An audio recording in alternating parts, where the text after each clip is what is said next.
Okay, this is 14.6. Before we get going, I just want to show you one page in your textbook on page 428. Way at the top, I don't know if I can zoom in. Come on, machine, cooperate. Well, not real well. At the top here, way up here, there's information. When you figure out your net income, and I know you remember when we figured out our worksheet before, we'd figure out the difference between our income statement debit and credit and our balance sheet debit and credit, and that determined whether we had net income or net loss. Well, we'll do that initially, and then we got to figure out how much tax we have to pay, and then we'll add that to the worksheet, and then we'll do it after federal income tax, and to figure out whether our net income is after federal income tax or our net loss after federal income tax. But that initial net income that we'll figure out is subject to tax. So right here it says 15% of the net income before taxes, 0 to 50,000. So up to 50,000 is 15% taxed.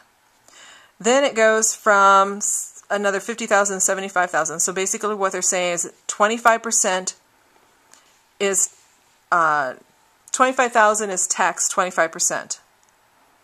Then the next 25,000 is taxed 34%, and the next 225,000 is taxed 39%, and if they make anything over 335,000, that's taxed 34%. So study this chart so you understand when we apply this to our worksheet. So let's go to our worksheet and give this a shot. This is going to take a while. I might even stop it and start it again so that you don't sit here and just watch me extend everything across. We'll see. Maybe I'll stick with it. Let's see. Page 436 in your textbook. It tells me in the instructions, extend all amounts except federal income tax expense to the appropriate income statement or balance sheet columns. Do not total columns yet. So what I'm doing is I'm going to take my cash, trial balance, 18,000 something. There's no adjustment for it, and it belongs over in the balance sheet column because it is an asset. So I will just carry that number over to balance sheet debit. Petty cash is a balance sheet item. It's an asset. So if it's a debit in the trial balance column, it's still a debit in the balance sheet column. Accounts receivable, 15,000 something. Carry that over. Allowance for uncollectible accounts. Now we have to do some adding. I have two credits. I need to add those together. 524.84 plus 2,120. This is a credit. Two credits equal credit. 2,644.84. Slow down if you have to. Analyze it. There are two credits. It can't be a debit. It's a credit. Two credits equal a credit. Now I have adjustments that we did earlier. They're already done for us. I go to line 9 for office equipment. I'm just going to carry over. It's a debit in the trial balance column, so I'm going to do debit in the balance sheet column.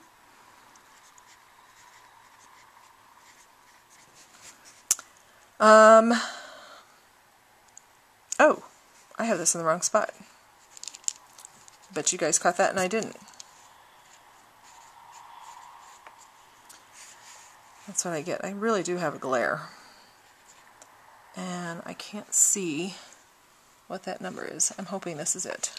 Hang on. Alright, there we go.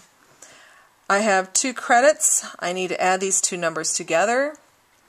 And 12, 8, and 6120. Okay, so those two numbers together, this is a credit, so 18,605.25. Hope you got the same thing. Store equipment, I'm just going to move that number over to the balance sheet debit column. Now my accumulated depreciation, 15,483.25 plus, I think that says 5,060. Maybe I should better check the answer to make sure I'm reading that number right. All right, yep. Credit 20,543.25. Credit for payable, no adjustment, so just carry the number over. Half the time I find, oh, and I can't read that number, I think it's 28. Half the time I find the kids' errors is because they didn't take the time to carry it across properly. This is when they talked about federal income tax payable. We're just going to leave blank for right now. So we're going to carry over the other payables all the way down to dividends payable, and we're going to put it, this is going to end up being put in the